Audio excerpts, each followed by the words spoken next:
안녕하십니까? 이번 시간에는 사회적 기업의 인적 자원 관리에 대해서 설명. 그러니까 어떤 일반 기업과 달리 사회적 문제를 해결하고 하는 사회적 과제를 해결하고 하는 사회적 기업. 또 특히 사회적 기업은 어떤 자원봉사자라든지 뭐 이러한 어떤 그 일반 기업의 인적 자원과는 다른 어떤 자원봉사자라는 이해관계자를 활용하는 부분이 많기 때문에 사회적 기업의 인적 자원 관리는 일반 기업의 인적 자원 관리와 조금 성격이 다르다고 할 수 있겠습니다. 그래서 어떻게 다른 건지 그런 부분을 어떤 경영 환경과 사회적 기업 경영, 그다음에 물 먼저 기업 경영 환경과 사회적 기업의 경영이 어떤 좀 다른지를 간단하게 보고, 그다음에 사회적 기업의 인적 자원 관리는 어떻게 해야 되는지, 그다음에 사회적 기업의 인적 자원 관리 영역은 어떠한 것인지 이러한 부분으로 어떤 학습을 하도록 하겠습니다.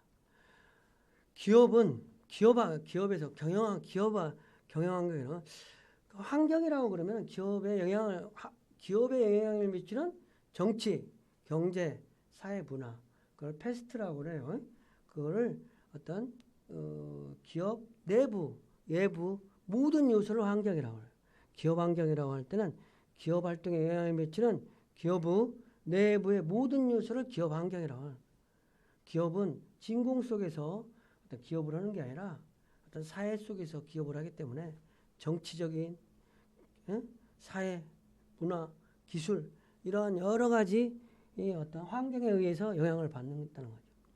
기업이 새로운 사업을 할 수 있는 기회를 주기도 하지만 반면에 기업 활동에 위협이 되기도 한다. 환경이라고 하는 것은 환경이 변하면 새로운 기업을 할 수 있는 기회인 동시에 환경은 위협이기도 하다는 거죠. 그 다음에 기업의 생존과 성장을 위해서는 기업 환경에 신축적으로 적응 능력을 높여야 된다. 기업의 환경 여건을 중요하게 여겨야 하는 이유는 기업의 환경 여건을 중요하게 여기는 이유는 기업이 어찌됐든 환경 속에서 이해관계자 속에서 하기 때문에 자본주의 경제가 구조적 변화를 받고 있기 때문이다. 그래서 저성장 기조, 어려움, 그다음에 인구 문제, 기후 문제, 자원의 고갈 문제 이러한 문제들이기 때문에 어떤 환경을 중요하게 여겨야 되는 거예요. 그다음에 기업을 개방적 조직으로 보게 되면서 기업 활동을 하나의 유기체적 시스템으로 분석하기 때문에 환경을 중요하게 여긴다는 거죠. 환경이. 그래서 첫 번째 기업은 경제적 영역. 자본주의 시장과 기업이 있다. 시장은 두 가지 기능을 한다는 거죠. 경제 주체들의 중요한 정보를 전달하고 그 정보에 따라 적절한 행동을 하도록 동기를 부여하는 기능. 시장은 보이지 않는 시장에 의해서 기업에게 영향을 미치는 거죠. 생산되는 재화와 서비스가 얼마나 희소하게 이용되고 있는지에 대한 정보를 제공한다. 시장에서 판단이 되는 거야. 내가 기업을 활동을 하게 되면 시장이 판단을 해주는 거야. 그래서 시장은 어떤 기업이라든지 경제 주체, 정부, 기업, 개인, 경제 주체들에게 기업에게 중요한 정보를 전달하는 거예요. 그리고 기업이 생산된 재화 서비스가 시장에서 판가름해요. 얼마나 독특한지, 얼마나 안 팔리는 건지, 뭐 이런 것도 나오는 거지. 시장에서 받아들여지지 않으면 안 팔리고, 시장에서 잘 받아들여지면 불티나게 팔리게 되고, 뭐 이러한 부분이 있다는 거죠. 경제적 환경은 국가 경제 체제 및 국제 경제 관계가 밀접한 관계가 있다. 한국을 포함한 대부분의 국가들은 자유시장 경제 체제를 가지고 있지만 또 그렇지 않은 나라들도 있으니까 어떠한 경제 체제를 가지고 있느냐에 따라서 다르다.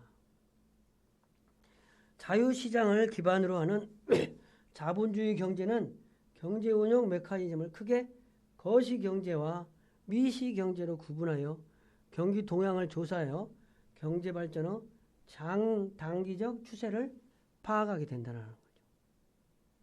정치적 환경은 뭐냐? 기업 환경의 경제적 환경이에요. 정치에 의해서 상당히 영향을 받는 거예요. 어느 집단이 어느 정당이 여당이 되느냐에 따라서 상당히 또 달라지기도 하고. 정치적 환경, 정치 권력 지형이 어떠냐, 정당 구조가 어떠냐, 우리나라가 정당 구조가 어떻게 되어 있느냐, 정치 제도가 어떻게 되느냐, 이런 것들이 기업에 영향을 미치지 않은 것 같지만 직접적으로 영향을 미친다는 거죠. 경제 현안에 대해서 정책 결정 과정에서 정치인과 정당의 영향력은 거의 절대적이다. 우리나라는 60년대부터 수출 주도 정책을 일관되게 추진해서 상당 부분 대기업들이 많은 혜택을 받았던 것도 사실이에요. 1960년대 정부간에서 소위 한국형 근대화는 국가 주도 계획형 경제 발전 정책의 구호적 표현이었고 그 중심에는 재벌이 자리를 잡고 있다. 1990년대 김영삼 정부의 세계화 정책으로 인한 무차별적인 개방 정책은 재벌 기업의 무리한 해외 진출과 설비 확대를 끌어들인 외자의 발휘 목적 결국 애완이익이라는 결과를 초래하게 됐다. 그런 부분도 있었다는 거예요. 법률적인 환경도 있다. 법이 어떻게 되어 있느냐. 법에 의해서 법률에 의해서 자본주의 시장 경제에서 모든 상품 거래는 어찌됐든 자유로운 계약을 통해 이루어진다는 거죠. 자유로운. 그 다음에 계약이 불평등한 조건에서 이루어진다면 국가는 법과 제도를 통해 약자를 보호하고 통제한다. 그죠?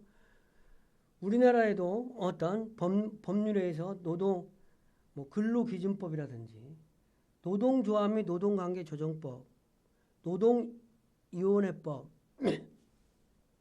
산업재해보상보험법, 산업안전보험법 이런 것들은 노동권을 보호하고 기업의 인적자원관리를 합법적이고 합리적이고 되게 좀 발전적인 방향으로 가기 위해서 점점 발전되고 있는 것이 사실이에요. 물론 노동조합법 이런 것들이 처음에 생길 때 상당히 저항도 있었지만 지금은 잘 받아들여지고 있잖아요. 그래서 점점 집단지성에 의해서 사회 조직에 의해서 점점 좋아지고 있는 것이다. 기술적 환경, 기술의 발달이 또 어떤 기업에 영향을 미치는 거죠. 컴퓨터 기술의 발달과 PC 보급으로 해서 엄청나게 변화가 있어요. 지금은 AI, 플랫폼 이런 것들에 의해서 어떤 사물 인터넷이라든지 이런 것들에 의해서 자동화 및 네트워크가 극대함으로써 다양한 분야에서 어떤 기술혁명 단계로 접어든다. 이러면서 기업이 영향을 받는 거예요. 기업이 많은. 그래서 노동자가 주체가 되어 자주적으로 단결하여 근로조건의 유지, 개선, 기타 노동자의 경제사회적 지위 향상을 도모함을 목적으로 조직하는 단체 또는 그 연합단체다. 기업 경영활동에 많은 영향을 주었어요. 선진국의 노동조합 조직 형태는 직업별 노조, 산업별 노조, 일반 노조이며 미국, 한국, 일본 등에서 기업별 노조가 주류를 이뤘다. 산업별 노조의 경우 기업 경영에 대한 영향은 기업별 노조보다 더 크다. 그리고 또 기업 환경은 소비자들에 의해서 영향을 받는 거예요. 예? 소비자들. 그러니까 이해관계자, 그 어떤 이해관계자 집단, 기업을 둘러싼 모든 이해관계자 집단이 다 환경이라고 할 수 있어요. 그렇죠? 소비자기본법에서 소비자는 사업자가 제공하는 물품 또는 용역을 소비생활을 위하여 사용하는 자, 또 생산활동을 위하여 사용하는 자로서 대통령이 정하는 자를 말한다. 이 소비자가 기업에 영향을 미치는 거죠. 일반적으로 소비자는 경제 안에서 만들어진 재화 서비스를 사용하는 개인이나 가구를 총칭하고도 하는데, 기업은 소비자의 욕구를 만족시킬 수 있는 재화와 서비스를 생산하고 공급하는 역할을 하기 때문에 소비자 태도와 욕구에 대한 이해가 경영활동의 중요한 부분을 차지한다. 그리고 또 이제 자기 회사의 여건은 또 경쟁사에 의해서도. 그래서 모든 우리가 환경 분석을 할 때 많은 부분이 3시분석이라는 툴을 많이 해요. 3시. 그래서 자사 분석, 경쟁 분석, 경쟁사 분석, 어쨌든 고객 분석, 이게 고객, 경쟁사, 자사 분석, 이걸 3시 분석이라고 하는데, 경쟁사 분석이 또 중요하다.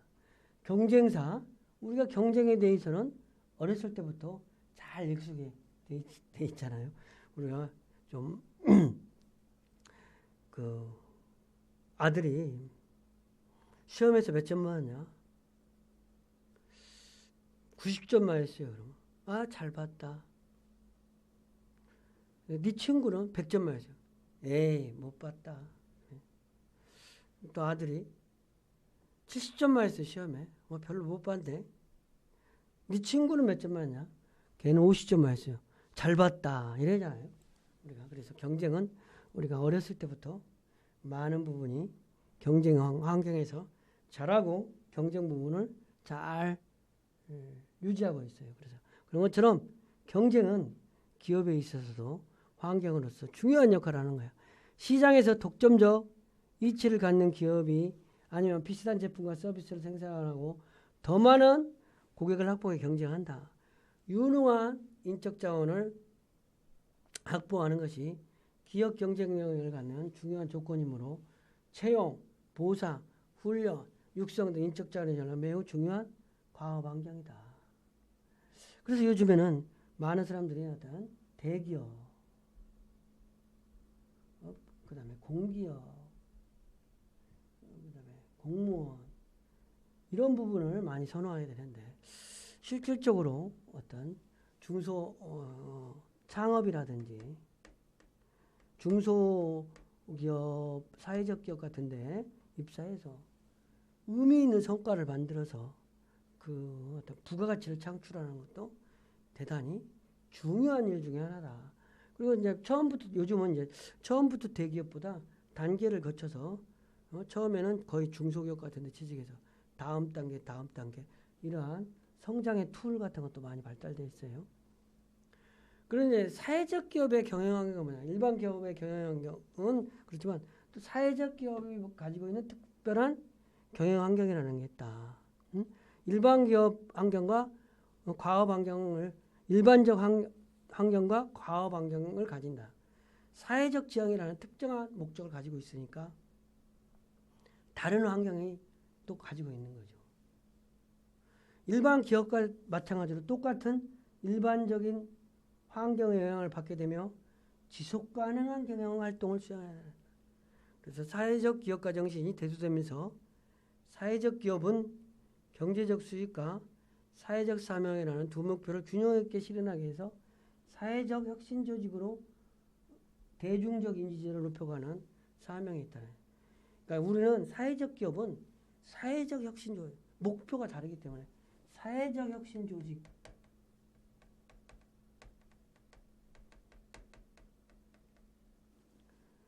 이 사회적 혁신 조직이기 때문에 인적 자원 관리, 사람 관리 이런 거가 다르게 해야 한다는 거죠. 그리고 이전에는 또 사회적 기업도 초창기에는 기부자, 자원봉사자에게만 의존하던 사회적 기업들이 이제 그런 부분과 병행해서 어떤 자원봉사 플러스 직원 이런 것들이 통합되면서 하니까 더 많은 상업적 수익원을 추구하게 되고 이러다 보니까 어떤 일반 기업 환경과 사회적 기업 경영 환경은 조금 좀 다르다라는 거죠. 사회적 기업의 혼합된 사회적 가치와 일반 기업으로서의 목표도 해야 되지만 사회적 가치를 문제를 해결해야 되는 목표가 있으니까 사회적 기업의 혼합된 가치와 경제적 가치와 함께 영리, 비영리, 공공부문의 벽이 사라지고 있다. 그래서 사회적 기업이 양적, 질적으로 성장함에 따라 경영 관리는 더욱더 중요하게 되고 특히 경영 관리 중에서 인적 자원 관리가 이제 중요시 대두되는 거지.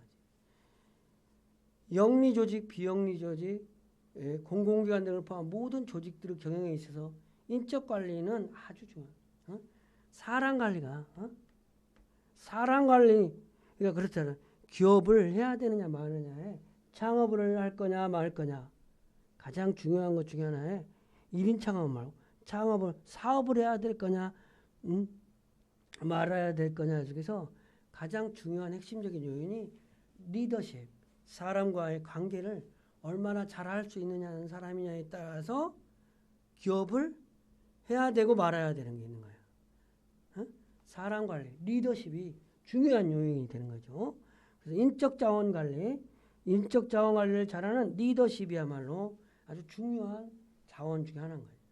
그래서 사회적 기업은 다른 영역의 좋은 인적 자원 관리들을 차용해야 된다. 일단 리더십을 원래 사회적 기업만의 리더십이나 인적 자원 관리가 있는 게 아니라 다른 기업에서 적용되는 그런 인적 자원 관리들을 차용해 온다는 거죠. 그래서 사회적 기업은 독특한 성격의 특성을 가지고 있어서 영리 부분이나 공공 부분과는 다른 도전을 받게 된다. 사회적 기업만이 가지고 있는 어떤 목적의 비전과 사명이 다르니까 비전, 사명, 미션이 다르니까 비전, 미션이 사회적 기업은 다르니까 다른 영리 기업이라든지 공공성도 물론 영리하고는 좀 다르지만 사회적 기업은 좀 더 특별한 가치를 추구하다. 그리고 사회적 기업은 직원 혼합 환경이라는 거죠. 자원봉사 직원 혼합, 독특한 인적관리 위원. 직원 혼합은 서로 다른 학문적, 직업적 배경과 경험, 동기. 그래서 가장 무서운 게 자원봉사 활동으로서 활동하는 사람의 마인드, 그 부분 단순하게 수입을 돈을 벌려고 하는 사람들의 어떤 몰입도와 자원봉사로서 자기가 사회적 기여를 하려고 하는 사람의 또 몰입도는 또 달라요.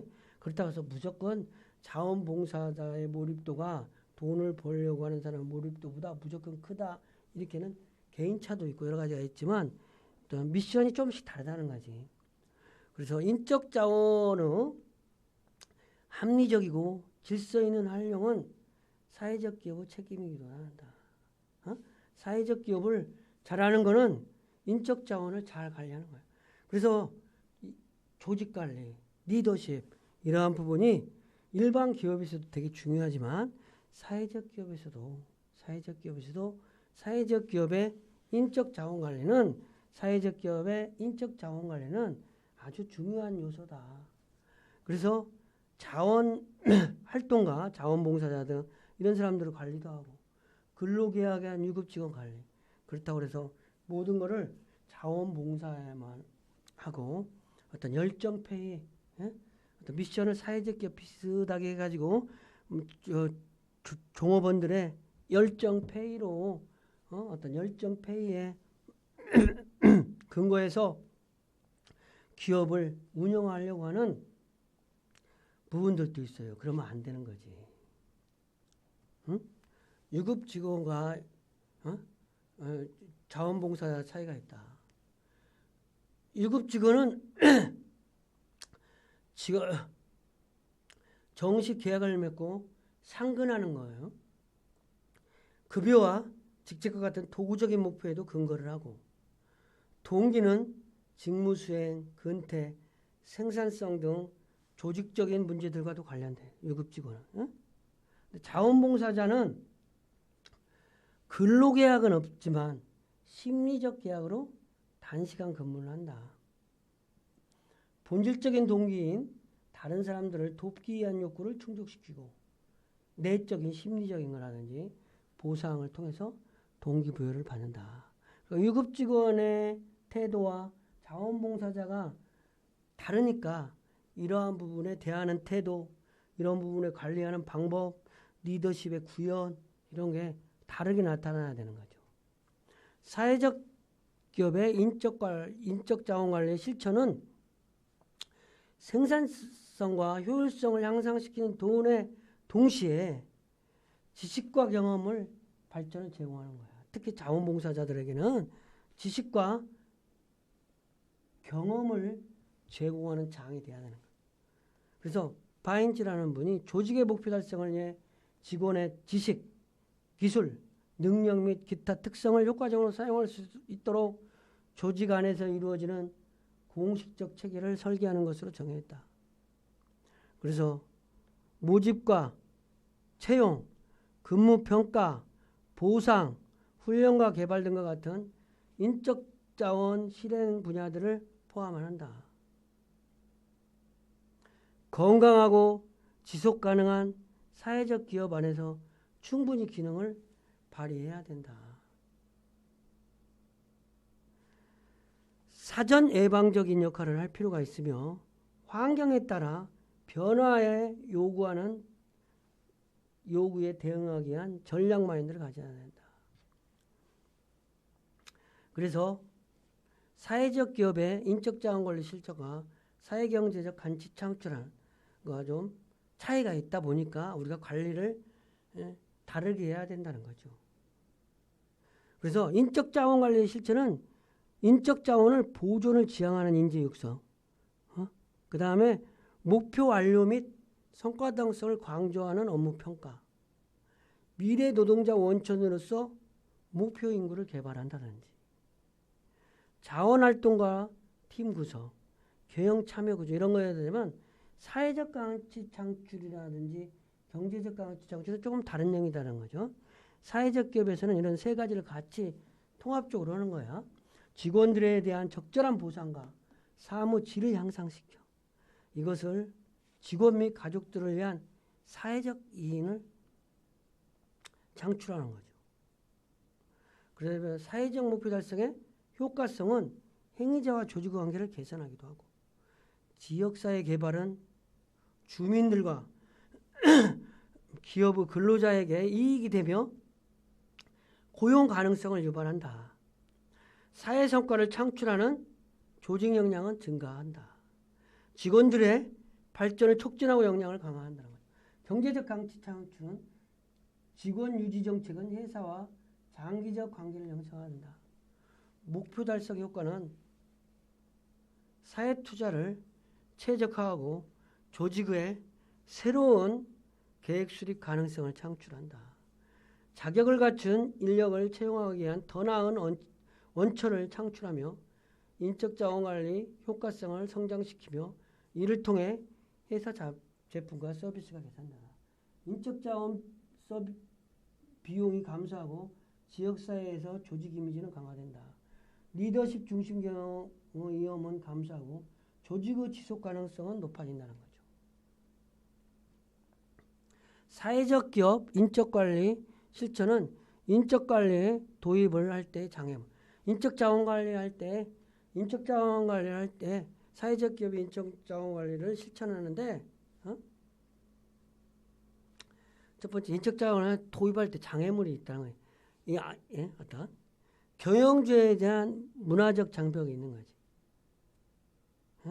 경영주가 인적 자원 관리하는데 경영주가 어떤 어떤 사회적 기업이면 사회적 기업 마인드가 없다든지 이런 장애물에 의해서 어떤 장애물이 사회적 기업의 인적 자원 관리에 장애가 될 수 있는 거죠. 사회적 기업에 대한 자금 조달을 못하기 때문에 자꾸 어떤 자금에 대한 충분치 않기 때문에. 그리고 대부분의 사회적 기업은 중소기업이라는 사실을 반영하는 조직 규모에 있어서 영세하기 때문에 인적 자원 관리에 한계성이 좀 있을 수 있는 거죠. 그래서 대기업에 많이 있다가 중소기업에 간 사람들은 또 적응을 못 하듯이. 그것이 또 사회적 기업에서인데 또 사회적 기업에 또 중소기업. 이건 또 엄연히 그 기업의 특성이 있는 거죠. 리더와 맥캔들스의 인적 자원 관리 4가지 유형이다.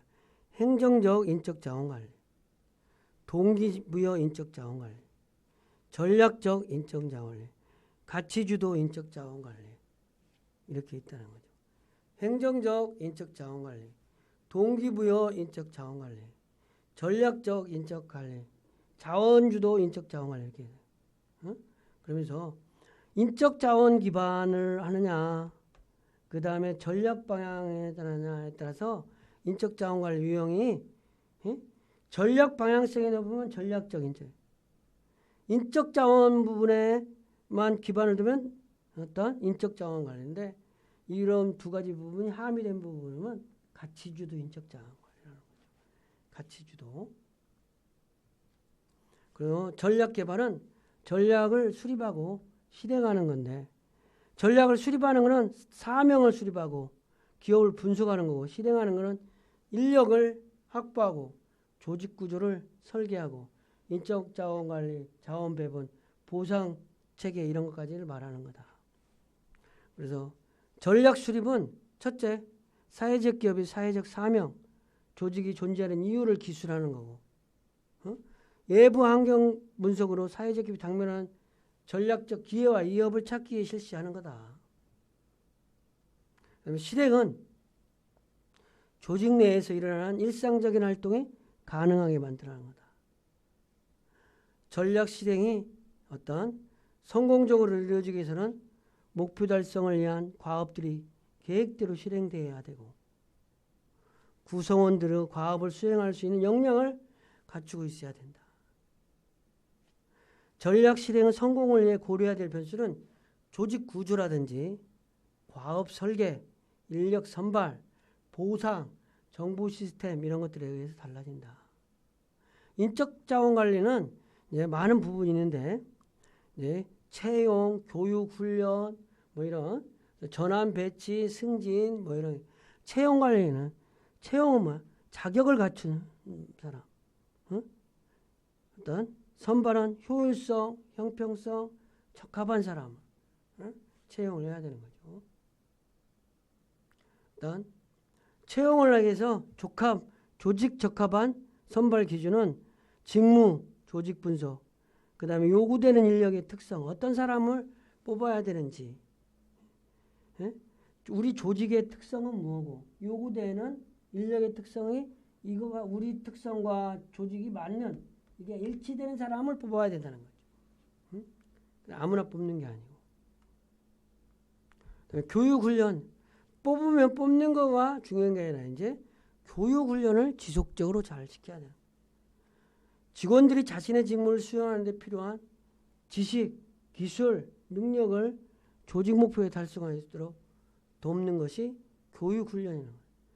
교육훈련의 장점은 기업 발전과 성장에 필요한 지식, 기술, 능력을 습득하는 거예요. 습득하는 거. 사회적 기업에서 교육훈련이 특히 중요한데 그 중요한 이유는 내적인 동기부여와 사회적 사명 간의 연결, 교육훈련의 직원들의 적극적인 태도, 다양한 기술과 기술력 범위 설정의 필요성. 그래서 교육훈련은 현장 직무훈련, OJT와 같은 것과 교육훈련의 현장 직무훈련 OJT의 장점과 단점이 있어요. OJT라면 업무를 수행하면서 학습하는 거예요. 훈련 비용이 절감되는 거예요. 단점은 역량에 따라 훈련 차이가 있다는 거예요. 전문가가 아닌 직원이 훈련을 하니까 훈련 효과가 신뢰성에 한계가 있다는 거죠. 근데 경력 관리는 지속적으로 그냥 경력을 관리해야 해요. 그래서 모든 사람이 CEO가 될 수 있다라는 그런 거를 자긍심을 동기부여를 시키는 거야. 어? 드라이버라는 사람은 내유형의 경력 개념을 무시해서 안정된 경력, 일생 동안 지속되는 선형적 경력, 다른 직책을 통해 진화하는 나선형 경력, 연속적인 변화를 수반하는 일시적 경력. 그래서 어떤 경력은 다른 직책을 통해 진화하는 나선형 경력이 좋지만 태지가 해서 지속적인 일을 하기 위해서는 일생 동안 지속되는 선형적, 기술적 경력도 되게 중요한 의미가 있는 거예요. 보상 관리는 어떤 본질적 보상과 외부적 보상이 있다. 돈과 돈 이외의 보상이 있다라는 거죠. 돈과 돈 이외의 보상. 그죠? 금전적 보상과 비금전적 보상이 있다라는 거죠. 금전적 보상과. 성과 관리는 이제 직원들의 성과 부분이 있으면 직원들을 성과 평가해서 인사평가를 해서 어떤 기업 성과 측정하는데 도움이 되도록 하는 거다. 사회적 기업의 인적자원관리라고 해서 기업의 일반 기업의 인적자원관리와 좀 다른 점은 사회적 기업의 인적자원관리는 일반적인 직원과 자원봉사자와 같은 특수한 직원이 있기 때문에 그러한 부분을 다 아우르는 인적자원관리를 하기 때문에 보다 더 특수한 탁월한 리더십이 요구된다는 점이 사회적 기업의 인적관리 영역이라고 할 수 있겠습니다. 이상으로 강의를 마치겠습니다. 감사합니다.